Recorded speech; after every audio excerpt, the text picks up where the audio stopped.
Hi, friends. Welcome to another episode of Soaring Through Chaos. And the reason we do this is because we are in the midst of unprecedented chaos. Every day is a new day. And that really rings in because we don't know what to expect the next day or even the next moment sometimes. So, along with the pandemic, there are these fires in some places, political and economic instability, not sure whether people can even have enough food. So, there are people amid all this who are doing good work, who are creating and supporting community. And that's helping build a much more resilient world. And I look forward to talking to such people so we can learn from each other. So, one of them is Ray Umashankar. Hi, Ray, how have you been? Hi, very well, thank you. And Thank Ray you for and I having me on this program. thank you, thank you. And we met each other when Ray came to speak at the Indus Entrepreneur Conference. Was that more than 10 years ago? Yeah, Almost 20 years almost. ago. Yeah, And nearly 10 years ago. he was amazing. TIE is an organization that fosters entrepreneurship. Most of the people who are speaking were talking about how to have these high speed, really fast growing internet companies and all that. And Ray gave a ray of hope. He was talking about something entirely different and something that I'm much more interested in now, which is how to create community, how to support community. So, Ray, tell us about your life. How did you end up doing all these kinds of things, starting from where you Uh, were? well, my our daughter was born here in the U.S. and she heard me talk about coming to the U.S. with $4 in my pocket and selling a pint of blood for lunch money. So when she got her undergraduate degrees and got admitted to the PhD program at University of Austin at Texas, she said, before I pursue my doctoral degree, I can never repeat what you did, the kind of experiences you had, but I want to go to India and do work with uh, ostracized children and mothers in very poor economic conditions. I want to work with them, and obviously we were worried, and because she was born in the U.S. and she's talking about going to India on her own, but she was pretty insistent, and we said, well, we can't clip her wings. She needs to fly. So she decided to work in communities outside Bangalore, and she laid down some very interesting conditions.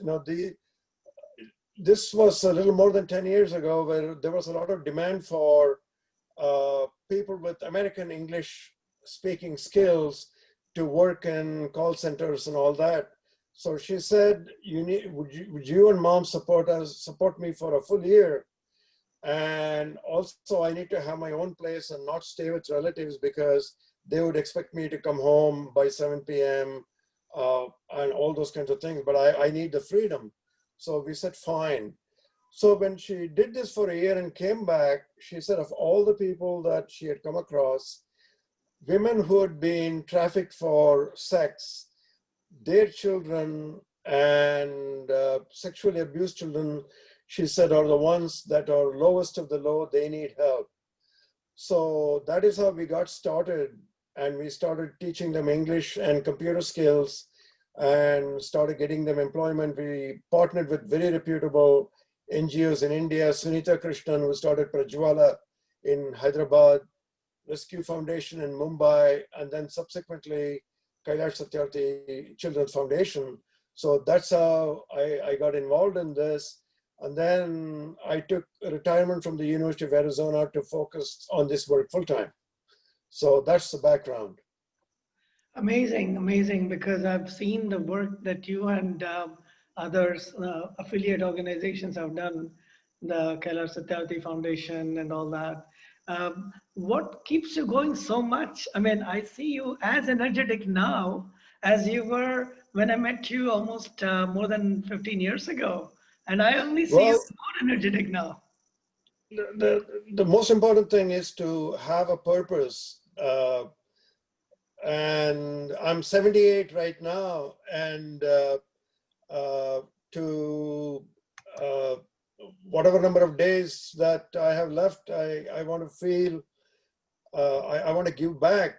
I'm not one bit worried about what the current situation is, because what is under my control is to be able to cast my vote for people who are responsible, who will bring this country back, and not worry about, I hear comments all the time, this is the end of time, this is a Mahapralaya, and all those kinds of things. I just don't have the time for all that kind of conversation. There is so much to do, and we are indeed very, very fortunate that we have a roof over our head and food on the table. So other than giving back, life has no purpose. So I'm extremely blessed with the kind of family I have and have the opportunity to give back.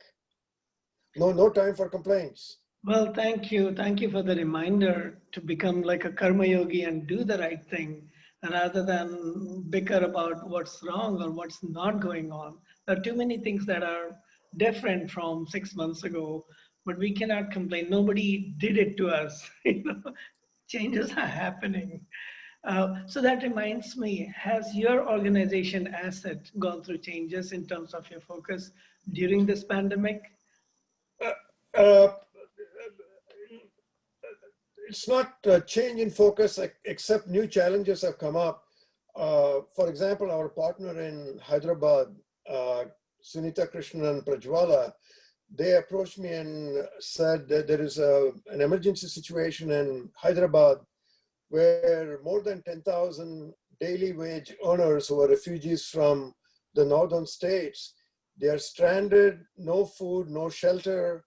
We need to do something about it. So I started making contacts with all my major donors in the US, explained the problem, and we were able to provide groceries to last a month for more than 10,000 families in Hyderabad. And then subsequently, Sunita Krishnan has provided shelter for a number of those families as well.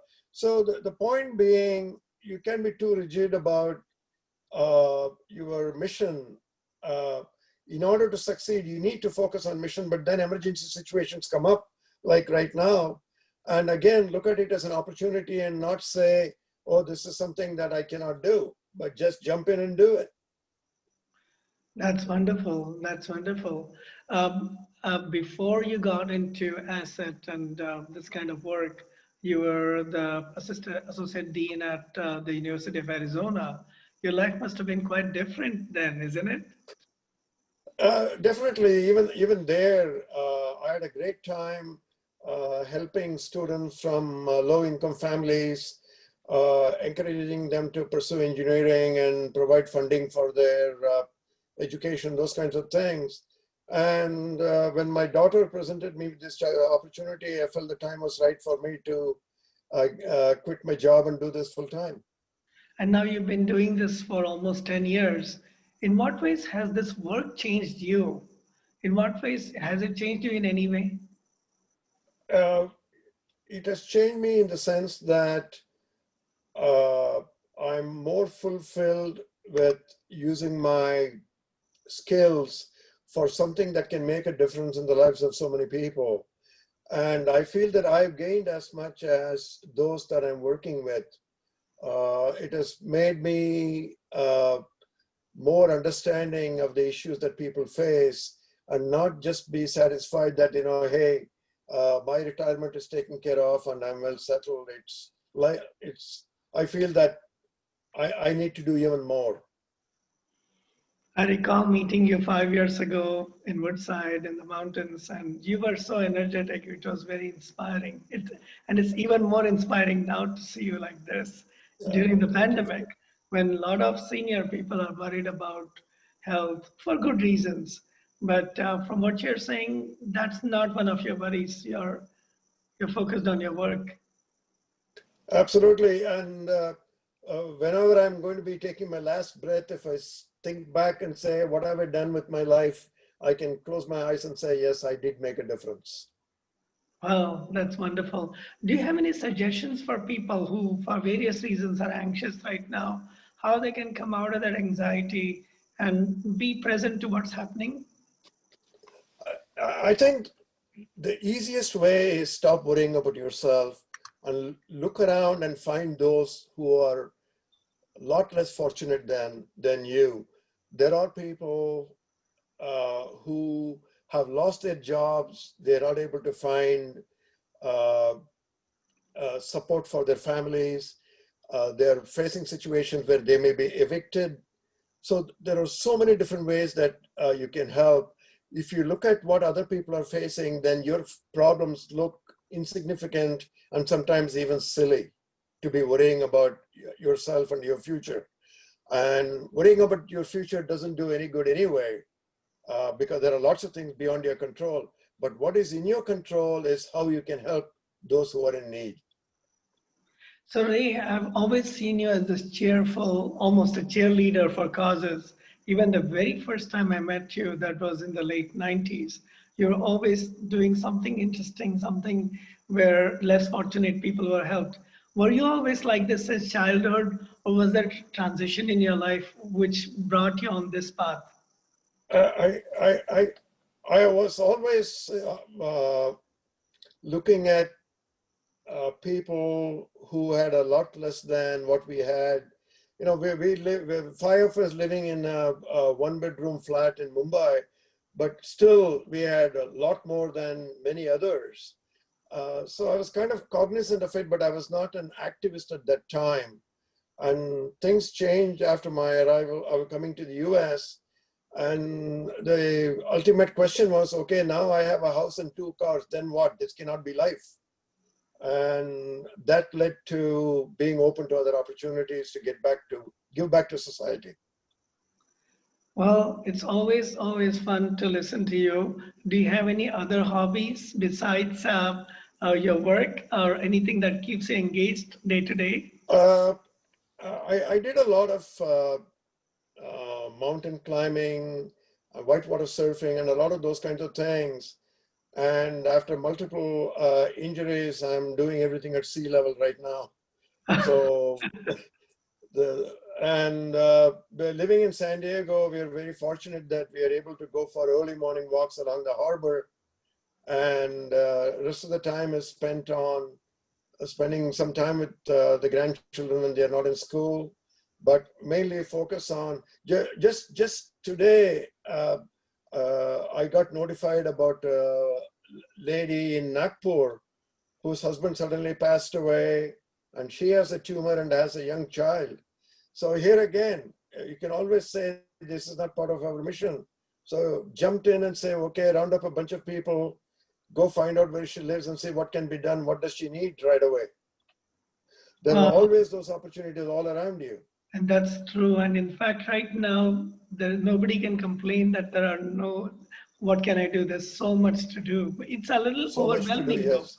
but there are so many things. I'm here in Baroda, Gujarat, and we ran out of hospital beds right now. And the city has many cities, including Baroda, are now in what they call Section 144, which means no more than 4 people can congregate right now. It's not a lockdown, but it's a restricted movement because there is no hospital space. So, yes, we are very much in the midst of various challenges in health, in education. Many Right, people don't have access to the internet. You and I are very fortunate. right, And there are many kids, in fact, I would say 70, 80% of the children in India don't have access to good internet to be able to do a Zoom video call, which hmm, means their education, they just don't have schools. I right, visit the village and there are no schools right now. So it's whatever the elders or whoever will play with them, do some right, activities with them. That's it. right, right, right. So yeah, there's so many things. I'm so glad we are talking about these things. And do you have any closing words to tell people how The we can be closing more words active? is being anxious about the future does not do any good for you or for anybody else. So forget about your own future, but look around. There are so many who desperately need help. Uh, Even if it is a matter of just visiting some of these people and listening to them, even if you're not able to do anything materially, be compassionate, hold their hands and listen to them. Many people have nobody to talk to. So get involved. That's all I can say. Get involved. It's not the time to sit around and mope, but go out and get involved. Well, thanks again, Ray. You've always been a ray of hope, and I'm really glad that I got to know you and become your friend over the years. And I look forward to more conversations. And to those who are listening, if you have more questions, we will provide links to Ray and to me. But if you want, we can even have another follow-on session if you have any specific questions. Flo. I'll be very happy to work with anyone who wants to get started, who is worried about how to do fundraising. I'll be very happy to help. Great, great. In fact, a lot of people approach me for fundraising. Maybe I will direct some of the worthy causes to you. And there are a lot of worthy causes right now. That's Sure, true. sure. That's true. Definitely. Thank you. Thank you so much for thinking of me and having me on your program. Thank you again, and thanks to everyone. Please stay in touch. If you know others who are doing interesting work, especially community work, please have them. I would love to hear from them. Stay Okay, in touch. great. Thank you.